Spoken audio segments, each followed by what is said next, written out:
guys are ready, go ahead and start. Things any better a day later for you guys? I don't think it's ever as bad as it appears. When you go back and you look at the actual tape and stuff, I mean, it's tough because, obviously, second time in a week we've been up, 19, 20 points and lost the game. So, but I think as we go back and look at it, the one thing that was apparent is that we created good shots and didn't make them. And then they took tough shots and made them. Some of the threes that that Julius made were really tough shots, and you're talking about a guy that's shooting 30%. So, it's like one of those nights that he had. But we still got to do better from the standpoint of executing. I think, especially when the game get close and they made some shots and we missed some shots, we definitely have to come down and make sure we have a great possessions. And a couple of times I thought we took some quick shots that was a little bit questionable, and they went back down and scored, and I think that's how they got separation. I think if you go back and look at the game, with 9:44 to go in the fourth quarter, it was a 2-point game, and with 5 minutes to go in the fourth quarter, it's a 15-point game. So obviously that's where the separation happened. Justin was talking to us about just how quickly you guys have to try to come together, and how if you guys would have been together the whole season, we think that you guys would actually really good at this time. But just how hard has that aspect been? Oh, it's been really hard, especially I think you add 3 players that are pretty prominent in your rotations and stuff, and 2 of them starting for you and stuff. It's just, it's what it is, and I hate that phrase, by the way, it is what it is. But, I think what you have to try to do is that you have to try to put them together very quickly, and you got to try to simplify some things. But, you also want to do some things that you see that's, that could be very beneficial offensively for you. But it's just tough to get it all in. You just never have the practice time, really. And then, there's days where you just got to give, guys are playing major minutes.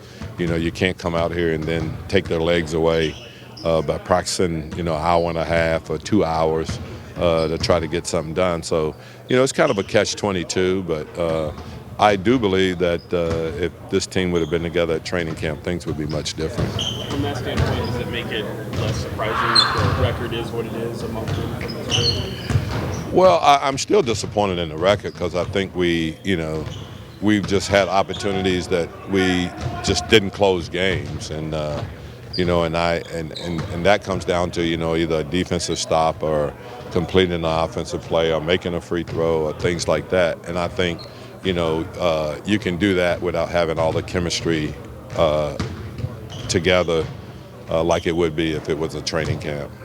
The blown leads are obviously frustrating, but how do you try and focus on the positive, the fact that you're able to get these big leads in these games? And that's what we talked about today, that we're a good enough team that we can be up 19 and we can be up 20. And so our whole thing is where do we go from there? How do we maintain those leads? How do we not give them away?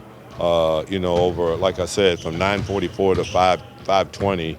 It's a 2-point game, and all of a sudden it's a 15-point game.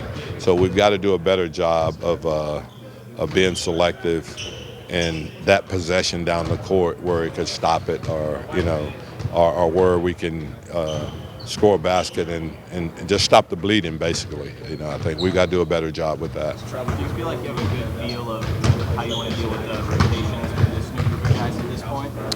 I think we got a general idea. We always trying to search and see, and we tried to play Josh a couple of minutes with,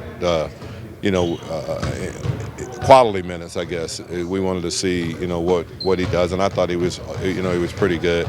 I just think where you have to be careful is that 10-man rotations are tough to do in this league. I think you got to look at eight guys, maybe 9 that you can play, and there's going to be guys that probably deserve to play some that's not going to play. It's just kind of the way it is, because I think your rotations got to be a little bit tighter to really get a team where they feel comfortable with each other. All right, last question, guys. Coach, we've seen Rashawn out here today, Jeremy. How are those guys doing? And how's TD doing? We haven't heard about how TD is. He's around now. He's been really good. You know, I mean, with his, it's just a time thing. You know, I mean, you can't rush it. You can't do anything about it. All the other guys have been great. I mean, I think we got a really good group of guys. You know, it's just really tough. I mean, losing is just not easy for anybody, and you can have the most high character guys that there is, but it's still a difficult thing to just deal with. You know, when you think you're a better team and should have a better record. It's very difficult to deal with. You know, the easiest thing when you're winning, everything seems to be okay. But you know, we've got a guy I think they'll stand together. And as I said, if we're good enough to some kind of way manufacture a 20-point lead, we got to find a way to maintain that play, that quality of play, so that we can finish the games. All right. Thank you, Coach. All right, thanks, guys.